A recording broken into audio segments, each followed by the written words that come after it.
merespon nikmat dan ujian dari Allah Subhanahu wa taala. Kan biasanya kalau kita ngomongin tentang nikmat identik dengan syukur ya. Terus kalau ujian identik dengan sabar. Tapi nggak selalu kayak gitu keadaannya. Kadang-kadang nikmat itu bisa bikin kita GR.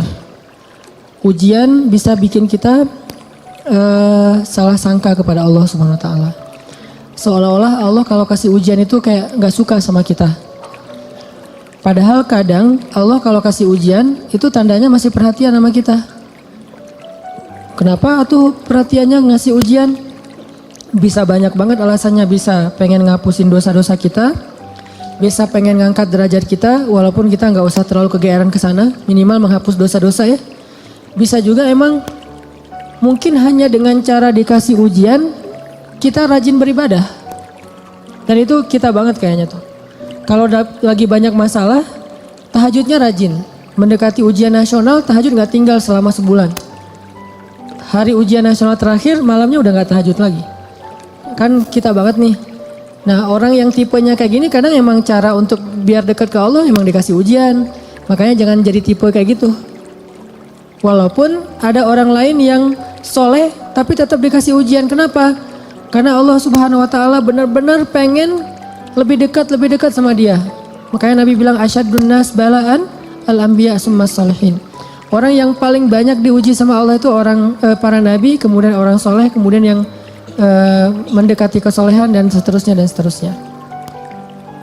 Ternyata kadang ketika kita dikasih nikmat, kita tuh jadi kegeeran.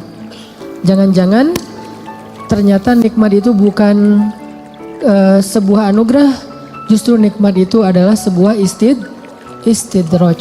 Gimana kita ngebedain anugerah sama istidraj? Indikatornya sederhana. Seperti apa hubungan kita dengan Allah lewat nikmat itu. Kalau nikmat itu menjauhkan kita dari Allah dan makin nikmat makin jauh, biasa-biasa aja, lempeng dalam urusan agama, berarti nikmat itu adalah istidraj. Kalau nikmat itu bikin kita makin bersyukur, bentuk syukurnya bisa makin dekat ke Allah dalam bentuk ibadah, bisa juga makin banyak manfaatnya ke orang lain dengan berbagi, berarti nikmat itu adalah anugerah. Dua-duanya nikmat, karena dua-duanya dinikmati. Tapi ada anugerah, fadl, ada juga istidraj. Atau kadang-kadang kegeeran kita kasus yang lain misalnya gini. Kayak dalam keluarga ya, dalam keluarga kita berdoa nih. Berdoa, ya Allah mudahkanlah rezeki saya, keluarga saya, pasangan saya, kayak gitu-gitu. Atau anak kita sakit, terus kita berdoa, ya Allah sembuhkanlah anak saya. Yang berdoa malam itu bukan cuma kita loh. Orang tua kita berdoa, pasangan kita berdoa. Kadang sampai pembantu juga berdoa. Tiba-tiba Allah kasih kita nikmat lewat doa ini. Misalnya anak sembuh, misalnya kita lulus ujian, misalnya dapat kerjaan. Terus kita tiba-tiba kegeeran. Ya doa saya diijabah banget ya. Di sini nih kegeerannya nih. Apa ini enggak husnuzon Ustaz? Husnuzonnya kalau Allah maha baik ya. Mau mengijabah doa orang yang tidak layak diijabah. Ini husnuzon. Kalau kegeeran, ya alhamdulillah saya orangnya layak diijabah doa ya.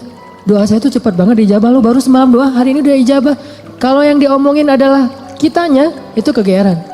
Kalau yang diomongin adalah kebesaran Allahnya, itu namanya husnuzon, bagian dari tahaddus bin ni'mah. Wa amma bi ni'mati rabbika fahaddis. Yang dibicarain tuh bukan kita, tapi Allahnya. Atau kalau mau lebih nggak GR lagi, kita berhusnuzonnya bukan cuma ke Allah. Allah maha baik plus, oh ini kayaknya ada doa di dalam keluarga saya nih yang diijabah oleh Allah. Bisa doa ibu, bisa doa ayah, bisa doa pasangan, bisa doa bahkan pembantu yang kita nggak tahu diam-diam dia mendoakan kita.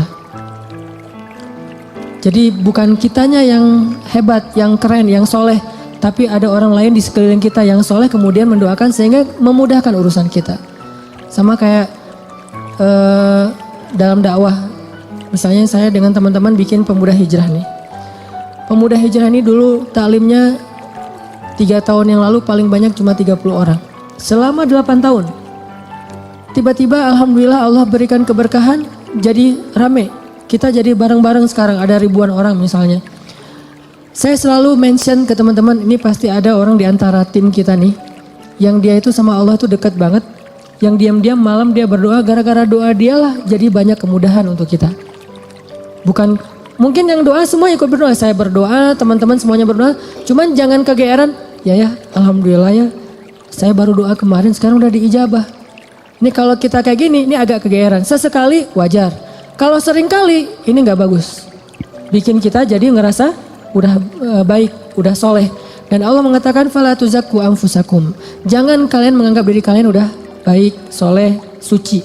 Huwa a'lamu bimanittaqo. Allah lebih tahulah siapa yang paling taat. Jadi teman-teman, kadang kayak gitu kegeerannya. Atau ada juga bentuk kegeerannya gini. Dia jomblo. Udah gitu ngelamar cewek hafizah 30 juz. Dia tuh belum bisa baca Quran, baru hijrah, tapi diberikan istri hafizah 30 juz. Atau sebaliknya, dia cewek baru berhijab banget, diberikan suami hafiz 30 juz. Udah gitu dia kegeeran. Wah, berarti saya udah pantas buat dia nih. Atau dia pantas buat saya. Enggak, jangan-jangan Allah sengaja ngasih kita pasangan yang soleh banget karena cuma dia yang bisa menghijrahkan kita dan memperbaiki kita. Kalau dikasih yang tanggung-tanggung ntar lepas lagi nih. Makanya dikasih yang gak tanggung-tanggung. Sekalian aja yang paling soleh, yang paling taat, yang paling berwawasan agama luas. Sehingga kita disuruh belajar ke dia. Bisa kayak gitu. Padahal yang datang ke dia itu banyak. Ada yang sama-sama hafiz. Kenapa yang lebih baik dari kita hafiz gak diterima? Karena udah sama-sama soleh. Terus siapa lagi yang perlu diperbaiki kan? Bisa jadi kita justru ketemu dengan orang yang keren. Karena Allah pengen memperbaiki kita dengan orang itu, lewat orang itu. Ini biar kita gak kegeeran. Ustadz, kenapa sih harus gitu-gitu amat? Karena itulah sifat orang yang beriman. Coba teman-teman buka surat orang-orang beriman. Surat apa? Al-Mu'minun. Surat orang-orang beriman. Surat 23 ayat 60. Itu sifat orang yang beriman. Surat 23 ayat 60. Bismillahirrahmanirrahim.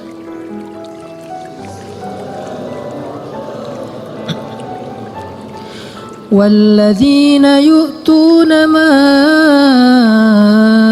آتوا وقلوبهم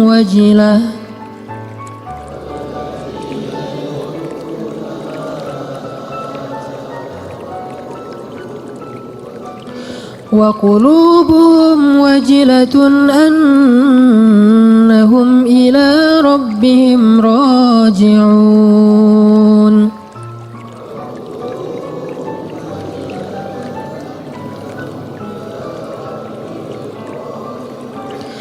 أولئك يسارعون في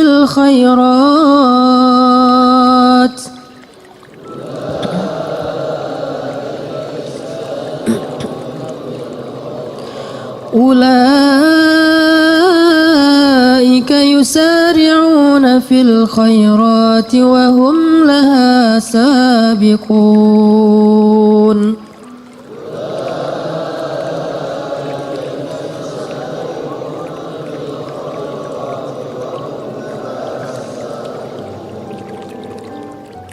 Dan orang-orang yang memberikan apa yang telah mereka berikan dengan hati penuh rasa takut karena mereka yakin bahwa sesungguhnya mereka akan kembali kepada Rabb-Nya. Mereka itulah orang-orang yang bersegera kepada kebaikan-kebaikan dan mereka itulah orang-orang yang lebih dulu memperolehnya. Ini terjemahannya agak sedikit rancu ya. Karena kalau kita baca tafsir bukan memberikan, melakukan. Jadi ketika ayat ini turun, Aisyah nanya kepada Nabi apa tafsirnya. Walladzina yu'tuna ma atau wa qulubuhum wajilah. Dan orang-orang yang telah memberikan apa yang mereka telah berikan sedangkan hati mereka masih merasa takut. Aisyah nanya, maksudnya apa ya Rasulullah? Kenapa mereka takut? Apakah mereka melakukan dosa-dosa? Apakah mereka bermaksiat sehingga mereka menjadi takut? Kata Nabi, bukan. Maksud melakukan atau memberikan di sini adalah mereka udah sholat, mereka puasa, mereka sedekah. Jadi bukan cuma sedekah ya, semua amal soleh. Mereka udah bantu orang. Jadi mereka itu udah banyak banget ngelakuin kebaikan. Sedangkan hati mereka wajilah, masih merasa takut. Takut apa? Takut ketika kembali kepada Allah gak sanggup menghadap Allah dengan amal yang sedikit. Coba bayangin. Udah banyak amal, masih takut menghadap Allah, wajilah. Gimana lagi kalau berbuat dosa, beramal aja masih takut sama Allah. Kalau kita kan kadang-kadang ngerasa takut ke Allah itu kalau habis buat dosa ya. Dan ini juga bagian dari iman, keren sih. Cuman iman kan berderajat-derajat. Lahum darajatun inda rabbihim. Orang beriman aja bertingkat. Ada orang beriman ketika bikin dosa takut kepada Allah, langsung taubat. Ada yang lagi yang lebih tinggi, lagi berbuat baik takut sama Allah. Kenapa? Dia ngerasa amal baiknya tuh sedikit dan waktunya terbatas. Dia pengen berbuat yang banyak tapi nggak punya waktu, nggak punya merasa lemah, merasa tidak maksimal, merasa belum memberikan semua hak Allah, merasa kurang, merasa belum istimewa, belum sempurna. Ini orang yang walladzina yu'tuna ma atau wa qulubuhum wajilah. Makanya teman-teman kalau teman-teman perhatiin di akhir surat Al-Baqarah kan tuh ada doa Rabbana la tu'akhidna in nasina aw akhtana. Itu bukan doa orang yang berbuat dosa loh. Itu doa orang habis beribadah. Dia habis beribadah, habis sholat misalnya, doanya Rabbana la tu'akhidna in nasina aw akhtana. Udah beribadah masih minta maaf sama Allah. Ya Allah jangan marah ya sama saya kalau saya ada yang silap, ada yang lupa, ada yang gak sempurna. Ini orang beriman, udah beribadah masih minta maaf. Sama kayak ayat idza jaa nasrullahi wal fath wa ra'aitan nasa yadkhuluna fi dinillahi afwaja fasabbih bihamdi rabbika wastaghfir. Kalau telah datang pertolongan Allah dan kemenangan dan engkau melihat orang berbondong-bondong masuk kepada agama Allah. Maksudnya apa? Kalau dakwah kamu sudah sukses. Wahai Muhammad, wahai kaum muslimin, kalau dakwah kalian sudah sukses, orang berbondong-bondong ikut pengajian, orang berbondong-bondong berhijrah, jadi tren baru sekarang Islam misalnya di zaman dulu Nabi. Orang berbondong-bondong memeluk agama Islam. Dakwah kamu tuh udah keren banget, usaha kamu tuh udah maksimal. Ketika kamu mendapatkan kesuksesan dalam dakwah, maka pujilah Allah dan beristighfarlah. Kenapa? Habis berdakwah, habis sukses malah disuruh beristighfar. Dan yang disuruh itu adalah Nabi loh secara personal, bukan kaum muslimin. Kalau kaum muslimin mungkin mengatakan fasabbihu bihamdi rabbikum wastaghfiru gitu kan ya. Tapi karena personal, fasabbih bihamdi rabbika wastaghfir. Engkau wahai Muhammad. Jadi Nabi banget yang disuruh. Kalau Nabi aja disuruh istighfar apalagi umatnya. Dan Allah menyuruh Nabi istighfar bukan habis berbuat dosa, bukan. Karena Nabi tidak berbuat dosa. Kapan disuruh istighfar? Habis sukses dalam dakwah disuruh istighfar. Kenapa? Inilah mukmin. Dia nggak pernah merasa dirinya sempurna. Dia nggak pernah merasa bahwa ini karena kerja saya, karya saya, hasil jerih payah saya, karena saya hebat. Enggak. Istighfar tetap kepada Allah. Karena kalau nggak Allah tolong kamu nggak akan sukses. Gitu maksudnya. Kenapa kalau Allah nggak tolong kamu nggak akan sukses? Karena apa yang kamu lakukan itu harusnya kamu nggak bisa sukses. Soalnya yang kamu lakukan itu belum maksimal, belum ideal, belum sempurna, belum istimewa. Tetap aja ada kurangnya. Karena sifat dari insan mahallul khata' wan nisyan. Pasti ada salah dan lupa, pasti. Jadi gimana pun kita dapat nikmat, hati kita wajilah. Apalagi nikmat dunia doang. Nikmat ibadah aja tetap wajilah. Nikmat ibadah kan yu'tu nama atau berarti mereka sholat, puasa, zakat, sedekah, haji, umroh kayak gitu-gitu, tilawah, hafal Quran, tapi hatinya masih wa qulubuhum wajilah. Padahal itu yang dikasih nikmat ibadah loh. Gimana kalau yang dikasih nikmat dunia? Karena nggak mungkin kan nikmat ibadah itu istidraj. Mungkin nggak? Nikmat ibadah istidraj. Allah membiarkan dia aja sholat sendiri. Nggak mungkin kan? Istidraj itu hanya berlaku untuk nikmat dunia. Tapi kalau nikmat akhirat, ibadah, ketaatan, kedekatan dengan Allah, nggak mungkin istidraj. Itu pasti nikmat yang hakiki tuh. Tetap mereka ngerasa saya banyak kurang, saya masih. Kalau sholat pasti tadi ada yang nggak khusyuknya. Ada yang khusyuk 4 rakaat sholat isya. Pasti ada hilang-hilangnya gitu kan ya. Lebih tepatnya ada khusyuknya sedikit, sisanya hilang. Mungkin itu lebih tepat buat kita nih. Nggak sengaja kok udah salam aja. Atau tadi sujudnya 2 kali apa sekali ya.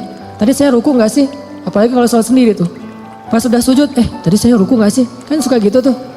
Pas udah berdiri, tadi saya tahiyat nggak sih? Atau langsung dari sujud langsung berdiri. Kan suka gitu.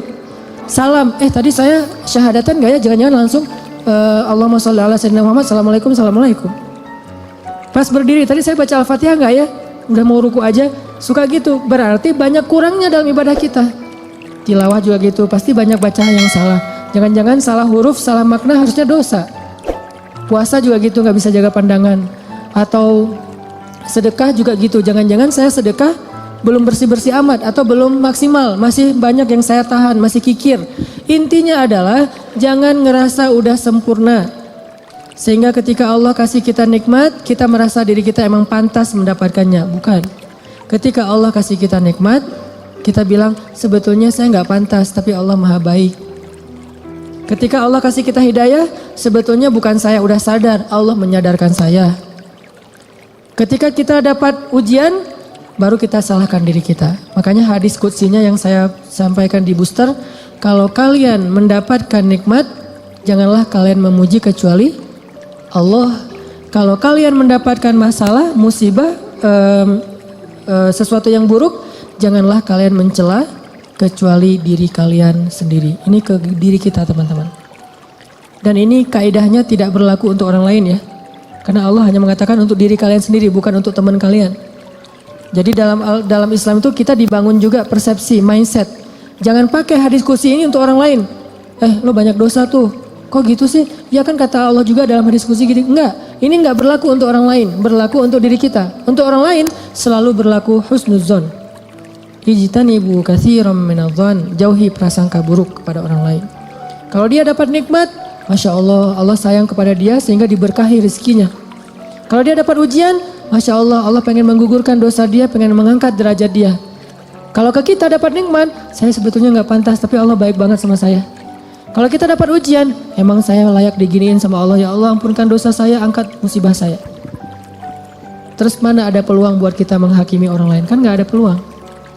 Sesama mukmin, sesama muslim, nggak ada peluang kita menjelek-jelekan orang lain.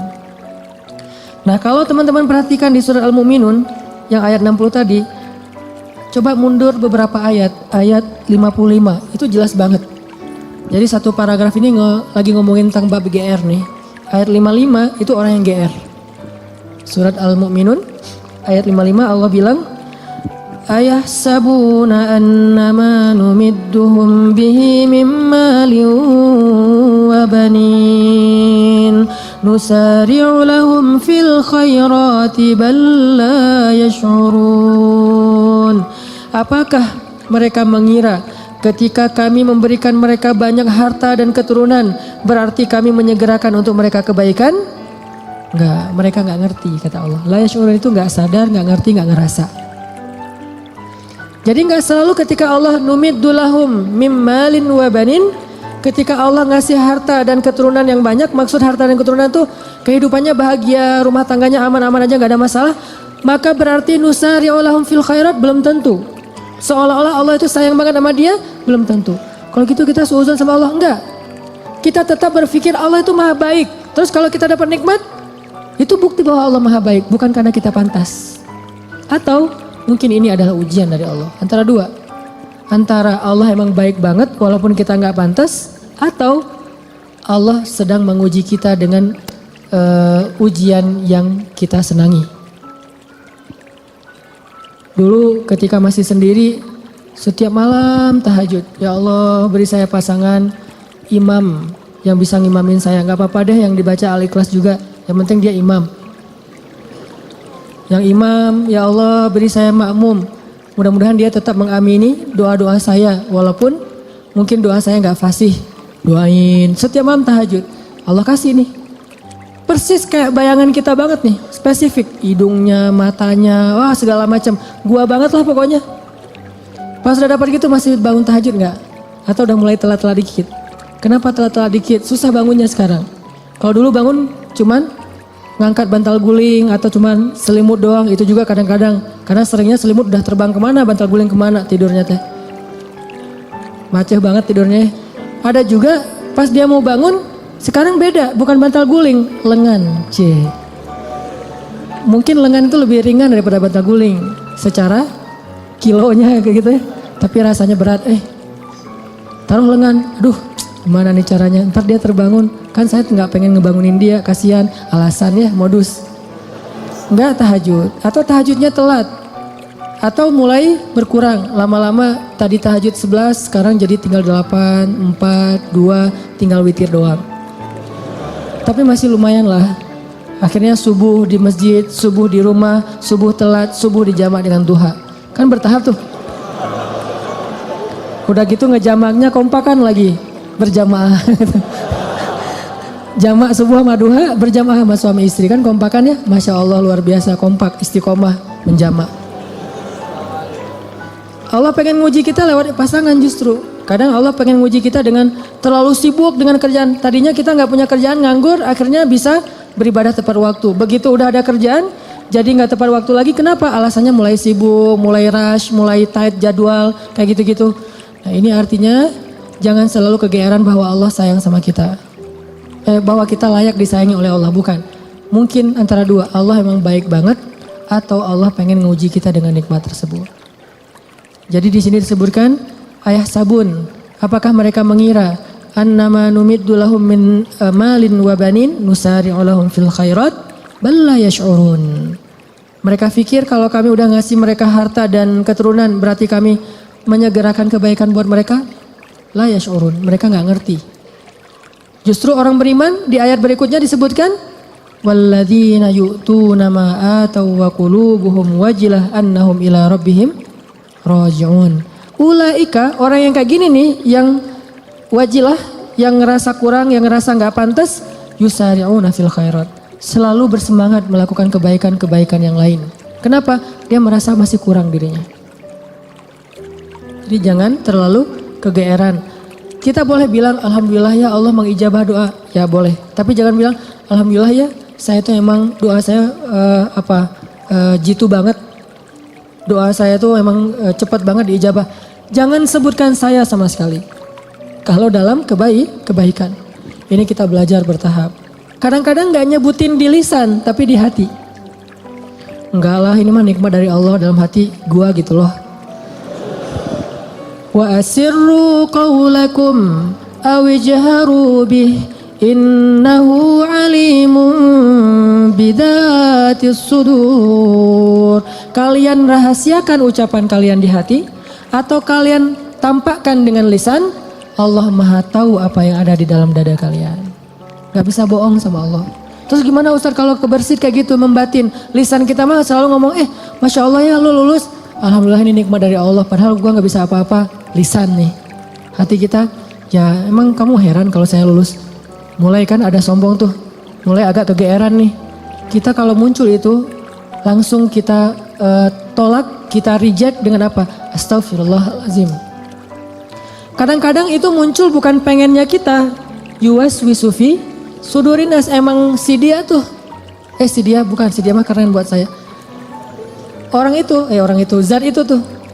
Yaitu khannas yuwaswisufi sudurinas. Kita gak pengen sombong, kita gak pengen riak. Dia yang yuwaswis supaya kita sombong.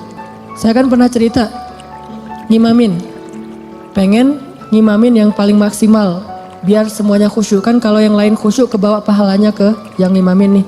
Allahu Akbar. Alhamdulillahi Rabbil Alamin. Semaksimal mungkin, sebisa mungkin yang bagus bacaannya. Pas sudah selesai sholat, yuwaswis. Atau belum selesai sholat, baru amin. Keren juga ya suara saya muncul. Yuwaswis. Itu bukan saya nggak pengen kayak gitu-gitu amat lah. Yuwaswis. Awal-awalnya dulu kayak gitu tuh. Ini saya ngaku nih, awal-awalnya ngimamin, apalagi pas ngimaminnya di Mesir. Karena orang Mesir tuh suka suuzon sama orang Indonesia, dianggap orang Indonesia tuh nggak bisa ngaji. Kan kepancing nih. Emangnya orang Indonesia nggak bisa ngaji? No, kasih mic buat gua. Gitu. Ngimamin lah nih. Ngimamin ada niat pengen nunjukin orang Indonesia tuh ngajinya bagus-bagus. Mulai agak-agak melenceng tuh. Sehingga pas selesai sholat orang Muslim, Masya Allah kamu Indonesia tapi ngajinya enak dan segala macam. Ya udah kamu tarawih aja di sini jadi imam. Muncul waswasah, yuwaswisufi sudurinas. Bukan pengennya kita. Pulang ke Indonesia juga kayak gitu. Ada yang Ustadz saya baru pertama menangis ketika sholat gara-gara Ustadz. Padahal saya ke umrah juga nggak nangis. Di sini bisa nangis, Masya Allah. Langsung yuwaswis. Wah itu habis-habisan tuh. Gimana caranya? Gara-gara itu terus saya nggak jadi berusaha semaksimal mungkin. Ya udah deh, gua biasa-biasa aja daripada sombong. Alhamdulillah Rabbil Alamin, Ar-Rahmanir-Rahim. Ustaz kok ngajinya gitu? Saya nggak mau sombong. Was-was aja juga ya, was-was. Wah lu ikhlas banget ya orangnya, ikhlas. Ikhlas yang butuh istighfar. Sama dengan istighfar, yahtaju ilal istighfar. Istighfar butuh istighfar. Kenapa? Ya ini main hati nih, berat nih. Terus gimana caranya? Gak apa-apa, lanjutin aja. Awalnya emang ria, sombong, dikit-dikit. Bertahap, lama-lama dia akan berkurang. Dengan kita reject. Enggak. Mau enggak sih, kita tuh enggak setuju sama dia. Lama-lama dia enggak akan ngaruh lagi di hati kita. Sesekali doang ngaruh, dia lebih gampang nolaknya. Tapi kalau kita menghindar terus, susah. Sedekah gitu, dilihat orang, wah 100.000 Yang di sebelah cuman 1.500 koin, kita 100.000. Awalnya sih emang beda sih rasanya. Karena pertama 100.000. Awalnya nih, besok lama-lama biasa aja. Lama-lama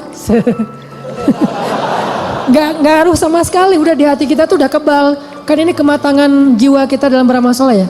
Orang kalau lagi puber pasti kayak gitu teman-teman. Ekspresif, heboh, lebay, itu orang puber. Baru pertama ke masjid, heboh gitu ya. Wah gua baru ke masjid. Tapi kalau udah kebiasaan ke masjid, apaan sih yang mau dibanggain, biasa aja kali ke masjid gitu. Baru pertama tahajud, wah udah bangunin temannya tuh semuanya, bangun. Nggak bangun, saya aja udah 2 jam bangun dari tadi. Udah 11 rakaat, pamer. Namanya juga lagi puber. Baru hafal 1-2 hadis, wah ini dhaif. Semuanya dhaif, cuma dia doang yang sahih gitu. Lagi belajar. Kalau udah biasa hafal hadis, biasa aja. Atau emang gak hafal gitu. Kayak saya misalnya, karena gak hafal hadis ya udah gak usah komen-komen, biasa-biasa aja. Toh bisa jadi saya komen dhaif ternyata sahih. Daripada saya mendhaifkan yang sahih, mending saya diam. Nah ini artinya jangan menghindar. Tapi di reject. Begitu kita kegeeran di dalam hati, enggak. Ini hadza min fadli rabbi. Ini anugerah dari Allah. Ini Allah Maha Baik. Ini semuanya karena kebaikan Allah gitu. Lama-lama setan akan cari jalan lain, enggak akan yuwas-wis lagi. Dia akan menghindar. Sampai kita menjadi orang yang kalau kata guru saya mukhlasin. Apa arti mukhlasin? Kalau mukhlisin orang yang ikhlas. Kalau mukhlasin orang yang udah enggak ada bedanya di mata dia emas dengan batu. Udah sama tuh. Ketika ditaruh emas, dia senyum. Dikasih batu juga dia senyum. Gak ada bedanya antara batu dengan emas, mukhlas. Maka setan udah gak bisa ngegodain dia. Gimana ngegodain? Orang emas dan batu sama di mata dia. Tapi kalau emas masih lebih berharga daripada batu, cuman dia masih berharap ridho Allah, itu namanya mukhlis. Kalau emas lebih berharga daripada batu dan dia tidak lagi berharap ridho Allah, itu udah gak mukhlis. Ada orang yang riya, ada mukhlis, ada mukhlas. Di mata Nabi Muhammad SAW, emas dan batu itu udah sama. Makanya setan udah nggak mau godain Nabi Muhammad, kecuali ada setan yang masih anak baru gitu, godain Nabi Muhammad. Kalau setan yang udah senior ya, udah tahu oh itu Muhammad nggak usah digodain deh, habis-habisin waktu lo, mending godain yang lain-lain aja yang sahabat. Tapi kalau yang baru-baru kayak semangat gitu, gua mau godain orang nih, pas ngeliat, oh ini ada lagi sholat digodain, Nabi Muhammad digodain, kan sia-sia ya. Jadi kayak buang-buang waktu gitu. Dia godain Nabi Muhammad, begitu Nabi selesai sholat dipegangin, digulung sama Nabi, digantung di tiang masjid. Teriak-teriak gitu. Pas pagi-pagi anak-anak Madinah, anak-anak kecil gitu, pergi sholat subuh ngelihat ada bola tuh mau diambil sama mereka, mau ditendang-tendang. Kata Nabi jangan. Udah ditendang-tendang mereka, dia udah kesakitan, dikeroyok sama anak kecil Madinah gitu. Bayangin jin di masa itu jadi bola. Terus ditendang-tendang sama anak Madinah, diambil sama Nabi, dilepas, terus dia lari. Baru dia sadar sekarang, oh saya ternyata salah godain, yang digoda adalah Rasulullah SAW. Kata teman-temannya, lo sih gak nanya-nanya ke senior. Ini teman-teman artinya memang gak bisa sekaligus. Kadang emang kita kegeeran juga, dan saya ngerasa kadang kegeeran. Lagi doa kayak kemarin misalnya, ya Allah saya doa di dalam hijir ya. Saya doa ya Allah kasih saya jalan agar saya bisa mengunjungi kamp pengungsi di Suriah. Saya pengen banget ke sana gitu, pengen ngelihat langsung, mudah-mudahan dari situ semangat untuk bersosial, ngelakuin kegiatan kemanusiaan itu lebih kenceng lagi. Pulang dari sana nggak lama kemudian dapat jalan langsung, insya Allah April mau ke kamp pengungsi misalnya, langsung kegeeran. Doa saya diijabah ya, keren ya. Yang muncul kayak gitu kan? Enggak. Kita tolak nih. Gimana nolaknya? sebetulnya sih saya belum pantas ke sana, tapi Allah pengen ngasih saya ke jalan kebaikan gitu. Terus aja gitu. Lama-lama hal-hal yang kayak gitu nggak akan mempengaruhi keikhlasan kita lagi. Terakhir teman-teman, balik lagi kepada awal, kalau kita ngelihat ada orang dapat musibah, kita berhusnuzon dengan cara mudah-mudahan musibah ini mengangkat derajat dia. Kalau kita ngelihat teman kita dapat nikmat, kita berhusnuzon dengan mengatakan dia memang pantas mendapatkan nikmat itu karena Allah sayang sama dia. Sebaliknya kalau ke kita dapat musibah, kita katakan saya banyak dosa makanya dikasih ujian kayak gini untuk menghapus dosa saya. Kalau kita dapat nikmat, kita katakan saya sebetulnya nggak pantas tapi Allah maha baik sehingga Allah memberikan kenikmatan ini untuk saya.